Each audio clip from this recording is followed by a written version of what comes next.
Hey, what's going on, everybody? Welcome to another episode of Football Talk.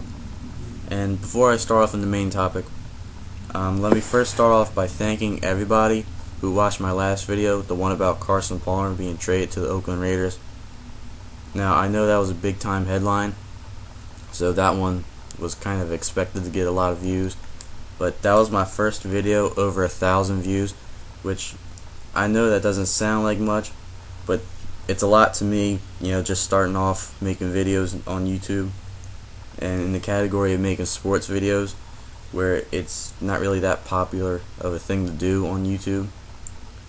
Every view is very much appreciated. So, moving on to the main topic, there's breaking news in college football, and that is West Virginia is moving on to the Big 12. Now, it's not really official because it hasn't been approved by the Big 12 hierarchy and all them fancy bigwigs, but basically it's going to happen.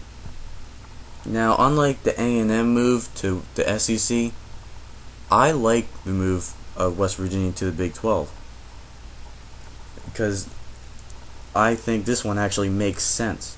West Virginia has always been competitive. In the Big East, they've always been at the top, and in most cases dominated it.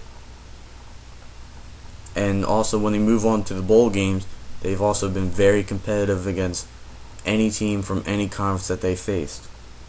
So West Virginia, they're a very good program. They're kind of like one of those if you live in the South or something and you live in a real small town and everybody thrives on the local football team. That's kind of like what West Virginia is in NCAA Division I. They're just that small town school.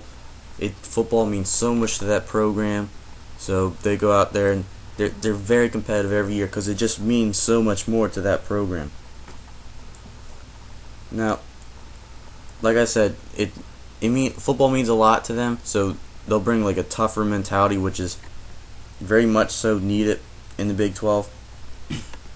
And now with the move to the Big 12, West Virginia, they're going to face tougher competition, and that's going to do is going to make the games a lot more interesting, a lot closer.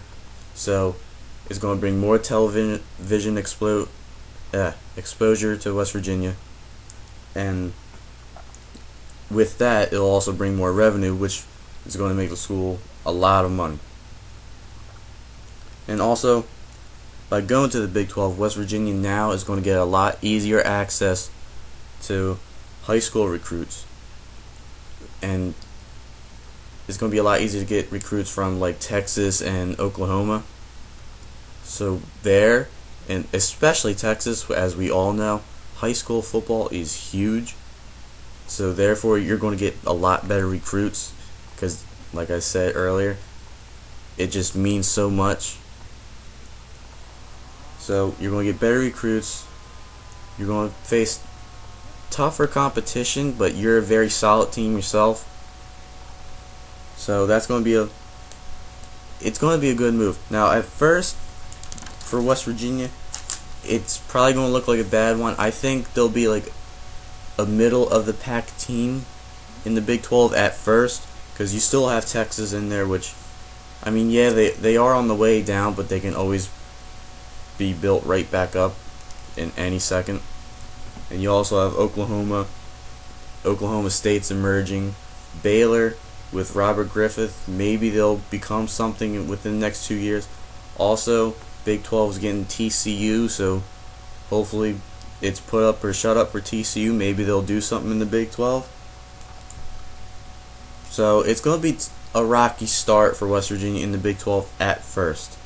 I mean, given 1 or 2 years after full play in the Big 12, I think West Virginia is going to emerge as one of the top teams, giving Oklahoma a fight every year. Maybe they become the new Texas if Texas just does a complete downfall. Who knows? But anyways, that's my thought on the topic. So let me know what you think. I'm going to be pumping out a lot more videos this week. I'm going to have a lot of time on my hands. I got nothing else to do. So let me know what you think on this. Let me know if there's anything you want me to make a video of. Leave comments. Follow me on Twitter at RJFootballTalk. And on that note, thank you for watching and keep on tuning.